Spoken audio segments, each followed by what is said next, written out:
Locativos en náhuatl. En el náhuatl, los locativos pueden funcionar de dos formas distintas, como sufijos, es decir, como pequeñas palabritas que se agregan a la palabra original, o como preposiciones.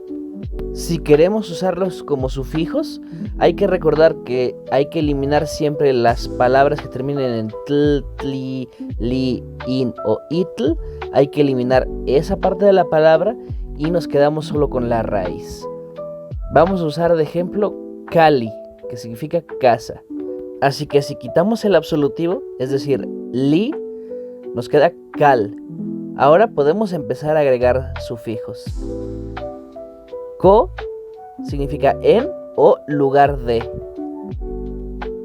Calco, en casa o lugar de casas. Pan, sobre, encima o lugar de también puede significar. Entonces, calpan puede significar sobre la casa o también puede significar lugar de casas. Otro ejemplo es tlali, que significa tierra. Tlalpan, lugar de tierra o en la tierra.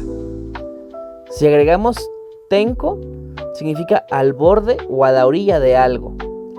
Caltenco, al borde de la casa o a la orilla de la casa. Ixco o ixpan significa enfrente de algo. Calixco o calixpan, enfrente de la casa. Titlán o titla significa entre o en medio. Caltitlan o caltitla, entre casas o en medio de la casa. Tlampa significa abajo de. Caltlampa, abajo de la casa. Si agregamos tic, significa adentro. Caltic, adentro de la casa. Ahora, como lo dije antes, también pueden usarse como preposiciones, por ejemplo, como en el español, ¿no? Ipancali, en casa. Ixcocali o ixpancali, enfrente de la casa. Ompacali, hasta la casa. Ixticali, adentro de la casa. Tlampacali, abajo de la casa. Esto va a depender de la zona y de las variantes del náhuatl que quieras hablar o aprender.